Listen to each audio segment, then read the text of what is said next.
Mas.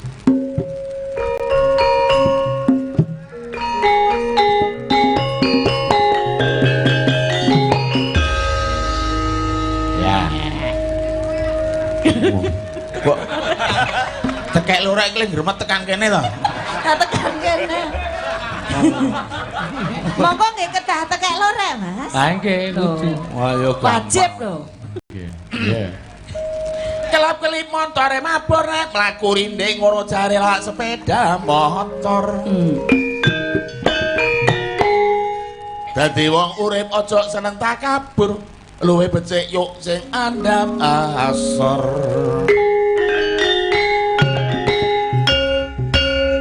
Ngono kuwi mesti akeh sedulure.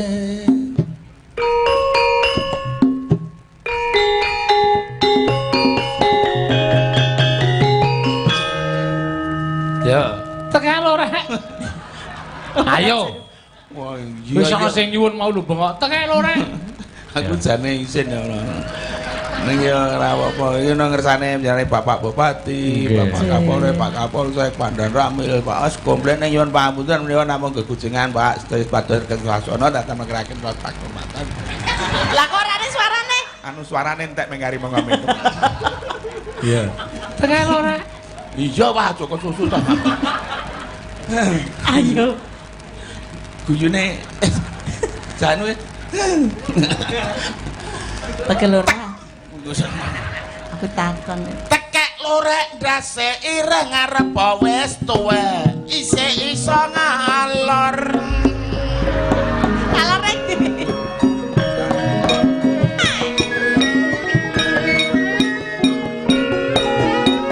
Langsung ke. Ya. Ya. Pucuk atur para pamirsa ingkang kinal estu budaya Jawa. Tilarane nenek moyang jaman semono.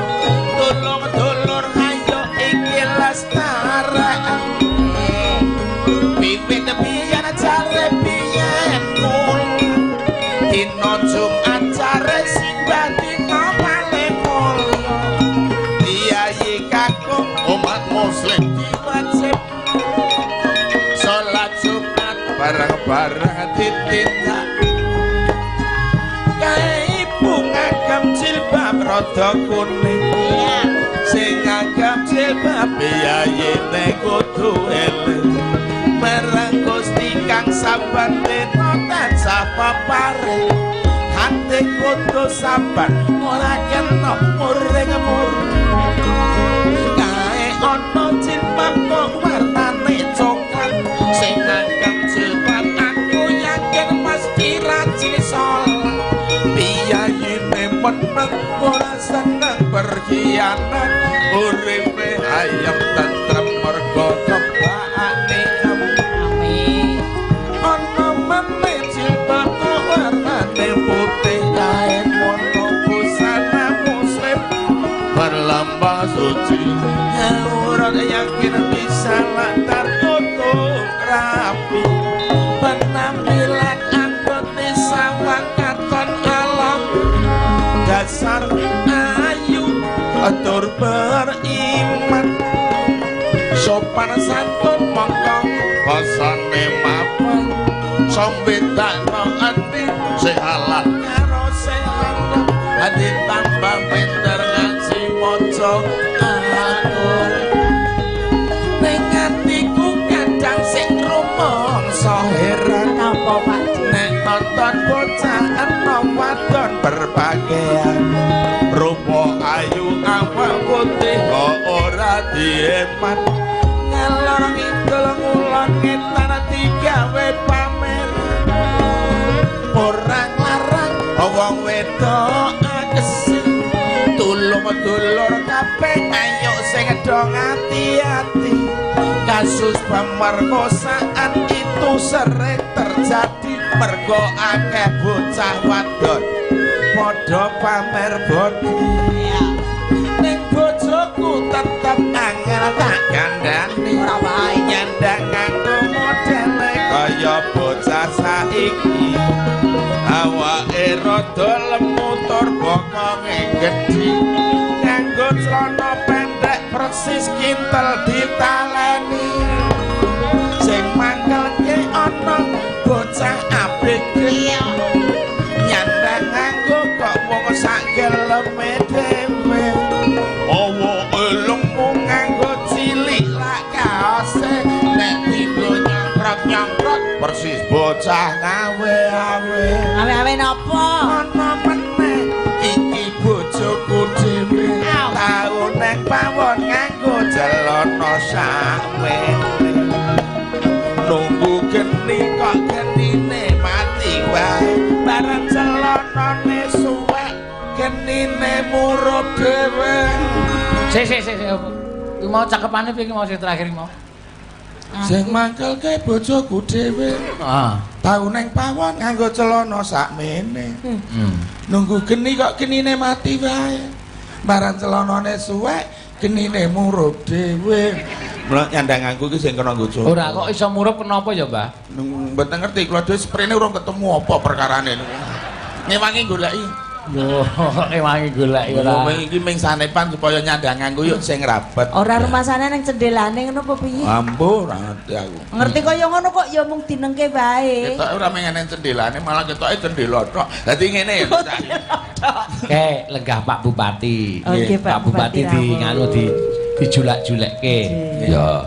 wonten ngarsanipun nyanipun Bapak Bupati nyuwun pamunten menawi lepat estu menawi kegujengan menawi leres mugi dadosna panglipun Nggih.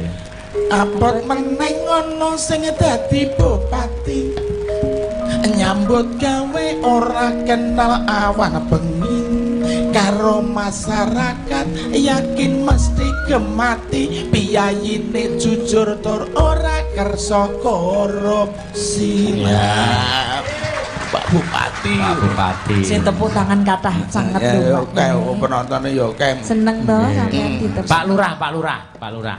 waduh lagi penjaluke neko-neko wis Ora ya sing iki sing penanggung jawabe merti desa Ngadisanan ki Pak Lurah kok nek ora dipariki jula-juli kok ndak duka. Ya. Abot meneng ngono lah sing dadi lurah ngarahke rakyat mesti lurus juga terarah Sip. karo masyarakat gede cilik ramah tamah contone lurah kene desane kemari Wajar. Ning kaya ngene iki ora bakal iso nglakon nek tanpa Bapak keamanan. Pak Polisi saiki Pak Polisi. Jaluk banyune sithik ya. Nganggo ngapa? Anu tak nggo iki anu coblosan nganggo cengglong kuwi. Langgo ngapa iki? Nggo raup, nggo diombe kok ngawak. Pak Polisi. Pak Polisi. Nun jawab Pak Polisi. Apa? Hati-hati lho iki. Iki arep tenan iki. Tas pun dihin. Iki bahaya iki. Oh. Cekelen kok nek kleru nek tok tak nggo aling-aling kene. Ora ngono iya. Abot meneng ngono sing dadi polisi nyambut gawe waspada lan kudu ngati-ati karo masyarakat yakin mesti mengayomi nguyak-uyak penjahat garuk wong sing padha judi. Rumangsaku kok bathok bolu isi telek. Isi madu. Isi madu ora arep muni telek. Aku ngerti ora urung kuwi Masuk padha disiki to. tak disiki wong iki padha karo menggendong aku. Ning acara kaya ngene iki ora bakal iso gayeng nek tanpa ana seksi konsumsi. Ya. Ya. Anu Hin, golekno perban. Lah ngopo Pak nih? Kowe tok kok ndasku mut lan sak geleme dhewe. Lah wong ya wis bacot sampean ya ditimbali tekan kene ya dipinangkani no. Wong dasare ya encer kok. Ah nggih, abot meneh. Encer wong metu kuping barang. Kuping iki. Ya. Abot meneh ngono ibu konsumsi. Le nyepake siang sampai pagi. Le olah-olah lah hati-hati yen wis mateng disuguhke para piyayi. Jangan apa-apa kok Isane isane Pak Lurah, Pak Bupati, Pak Samadar iki mergo apa hasilnya ibu-ibu sing nyepake konsumsi. Nah, malah tok elingke aku Pak Camat durung. Iya.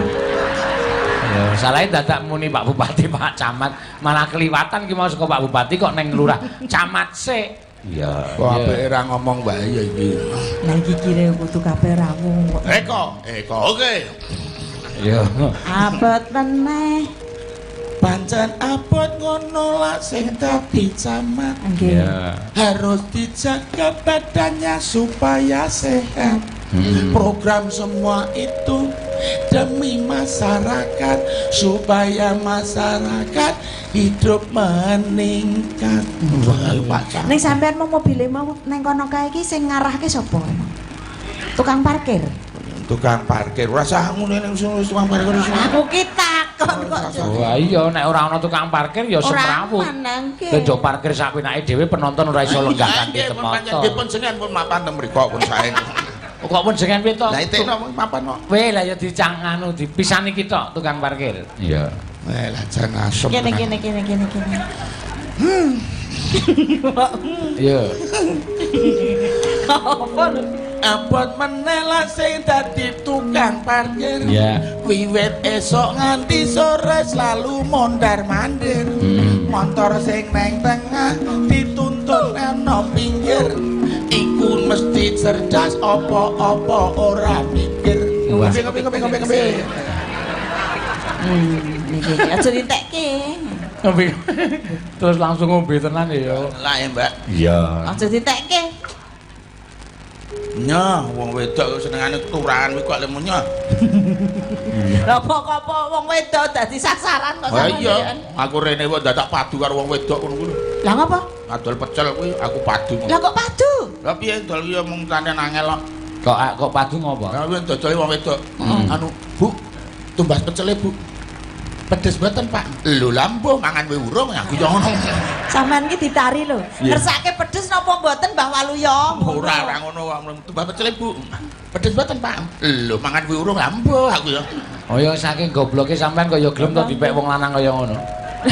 Lah nggih kabeh mau wis baca jodoh Mbak Cange. Jodoh kae nek wong lanang goblok niku mirang-mirangke. Saene pripun nggih? Tahu lho tak kon tuku pulsa niku sedina ora mulih.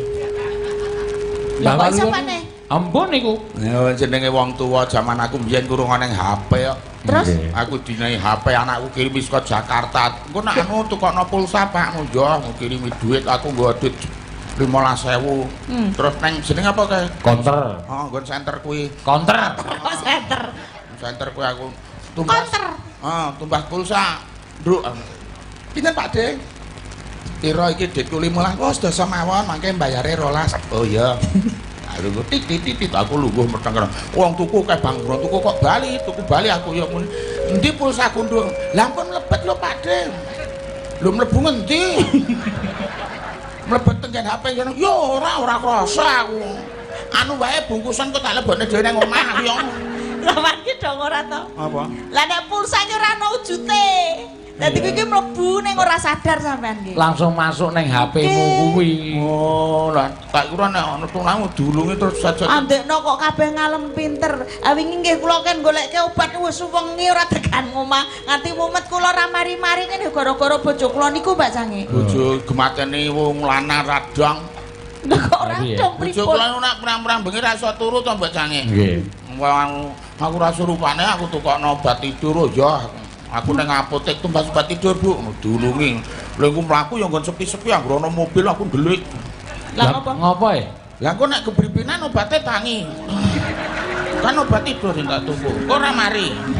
Niku nandhake nek goblok to niku. Wis tuwa elek goblok. Lho, obat tidur. Obat niku ora obat to. Lah iya. Tidur niku napa? Obat sing mengakibatkan orang itu bisa tidur. Wah, kok kean tulisan. Wong tulisane mung obat tidur. Wah, iki tak bawa agar diru. Kok ngerti Pak De? Kok nang mobil, aku minggir.